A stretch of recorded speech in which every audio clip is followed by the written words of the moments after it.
Pria ini benar-benar tak berakhlak, tega menggarap putri kandungnya sendiri di saat istrinya hamil tua. Cerita ini berawal seorang gadis berusia 13 tahun bernama Tiela tinggal di tepian sungai Tajapurui yang membelah lebatnya hutan Amazon. Tiela tumbuh dalam keluarga yang sederhana, namun ia gadis yang sangat periang di tengah keterbatasan mereka. Ia tinggal bersama ayahnya, ibunya yang tengah hamil tua serta 3 orang saudaranya. Kondisi sekolah di sana pun penuh dengan keterbatasan. Mereka menggunakan perahu bot untuk melakukan aktivitas sehari-hari, dan di sana tidak semua memiliki aliran listrik karena listrik di sana menggunakan generator. Namun seringkali mesin itu mati ketika anak-anak sedang menonton karena kehabisan solar. Sayangnya di balik kehidupan yang sederhana itu tersimpan sisi gelap yang bagi sebagian warga di sana menganggap itu lumrah. Sesekali kapal asing berlabuh di tepian sungai yang selalu menarik perhatian anak muda dan wanita sekitar. Orang-orang datang ke kapal itu dengan alasan menjual makanan atau hal lainnya. Namun kenyataannya gadis-gadis yang pergi ke kapal itu untuk memperdagangkan diri mereka sendiri. Bahkan beberapa di antara mereka masih di bawah umur. Bagi para pelaut hal ini menjadi hiburan di tengah perjalanan panjang mereka. Praktek ini sudah berjalan dengan waktu yang lama hingga warga di sana menganggap hal itu biasa saja. Dan saksikan kelanjutannya di bab berikutnya.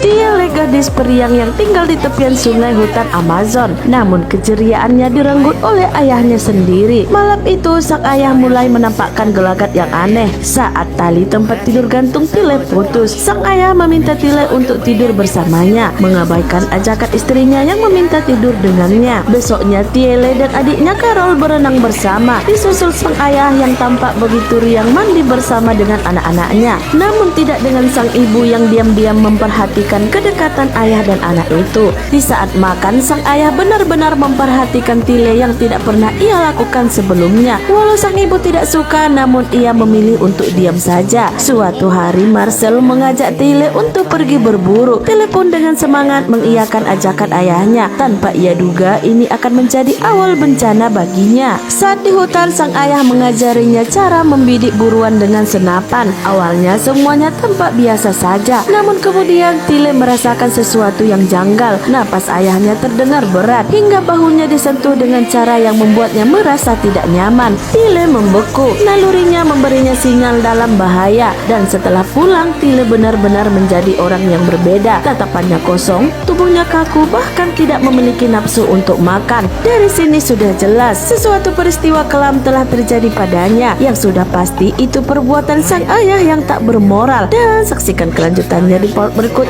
Tiela menjadi gadis pendiam karena kebahagiaannya direnggut oleh ayahnya sendiri. Hari itu keluarga Tiela pergi beribadah. Tarian sederhana dari anak-anak desa memeriahkan acara itu. Di saat anak-anak yang lain di sana ceria, tidak dengan Tiela. Ia bergerak lesu dan pandangannya kosong. Senyum yang biasa menghiasi bibirnya kini sudah hilang. Tiela benar-benar tidak fokus. Ibunya melihat jelas perubahan itu, namun menyimpan luka yang sama di dadanya. Sepulang sekolah, Tiela menemani temannya Cynthia yang seorang gadis kapal. Tiela bertanya apakah banyak wanita hamil setelah kembali dari kapal itu. Cynthia menjawab tidak semua terjadi di kapal. Ada sebagian yang membawa janin, namun ada juga yang sudah lebih dahulu mengandung akibat di rumah mereka sendiri. Tiela sadar apa yang dia alami ternyata juga banyak dialami oleh gadis-gadis lain di sekitarnya. Saat membuat udang kering di dapur, Tiela berkata dengan suara pelan, meminta ia kembali ke tempat tidurnya sendiri. Ibunya terdiam menahan sesuatu di dadanya. Suaranya bergetar seraya berkata, tidak ada gunanya mencoba mengubah sesuatu. Ia memalingkan wajahnya tak sanggup melihat kepedihan di mata putrinya. Di sana Tiela tahu bahwa ibunya mengetahui semuanya, namun memilih diam karena ketidakberdayaannya. Akhirnya Tiela pun ikut naik kapal bersama Cynthia. Ia berdandan mencoba menutupi rasa gugupnya yang menghantuinya. Cynthia meninggalkannya untuk melayani pelanggannya. Lalu seorang pria mencoba berbicara dengannya. Awalnya percakapan mereka canggung, namun pada akhirnya ia menyerahkan diri pada pria itu. Setelah selesai bertempur, Tiela pun hanya terdiam saja. Ia tidak menyangka kalau dia akan menjadi gadis kapal juga. Dan saksikan kelanjutannya di part berikut.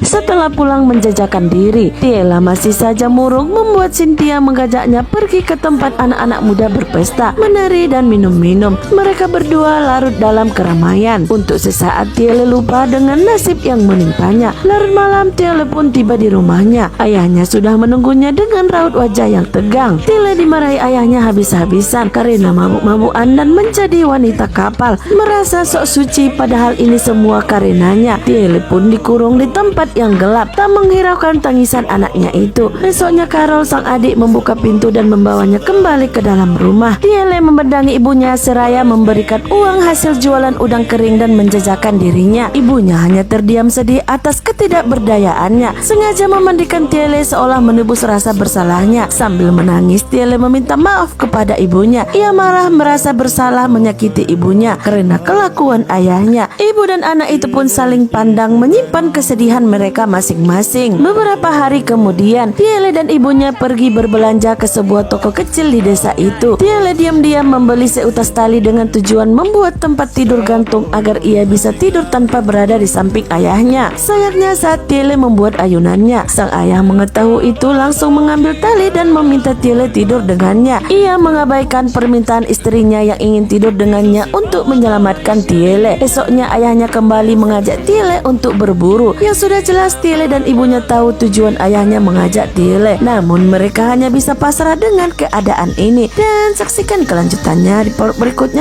Keadaan Tiele semakin terpuruk. Ia berjalan lunglai bahkan mengompol di celana. Esoknya di saat mereka beberes rumah, adik kecil Tiele dengan polos bertanya, "Tiele, apakah kau istri ayah juga?" Ucapan itu seketika menusuk hati ibu mereka. Ibunya langsung marah menyuruh mereka keluar dari rumah, lalu memilih menangis sendirian di dalam. Esoknya Tiele kembali ke toko tempat membeli tali tempo hari. Ia mengembalikan tali itu karena usahanya sia-sia saja. Tiele ingin berbagi cerita yang selama ini ia pendam. Ia menceritakan ayahnya mengajaknya pergi berburu, bahkan menekan perkataan hanya berdua saja. Jesse yang tahu maksud Tiele mendengarkan dengan wajah tenang, namun bukan kata-kata penghiburan yang Tiele dapatkan. Jesse berkata, "Tiele, kau bukan hanya satu-satunya yang mengalami ini. Tidak apa-apa, suatu saat kau akan punya kehidupanmu sendiri, jauh dari tempat ini seperti kakakmu Claudia." Claudia, kakak tertua Tiele yang sudah lebih dahulu menjadi pemuas nafsu ayah mereka, yang kini memilih hidup sendiri dan jauh dari mereka. Mendengar itu, Tiele pun membuat keputusan. Besoknya pagi-pagi sekali, sebelum orang-orang di rumahnya terbangun, Tiele diam-diam kabur dari rumahnya. Ia ingin seperti kakaknya juga. Ia pergi menuju kapal nelayan bertemu dengan pria yang sebelumnya ia layani. Pria itu berjanji akan membawa Tiele jika ia mau menjadi pacarnya. Namun sebelum pembicaraan mereka berlanjut, polisi datang melakukan penggerebekan.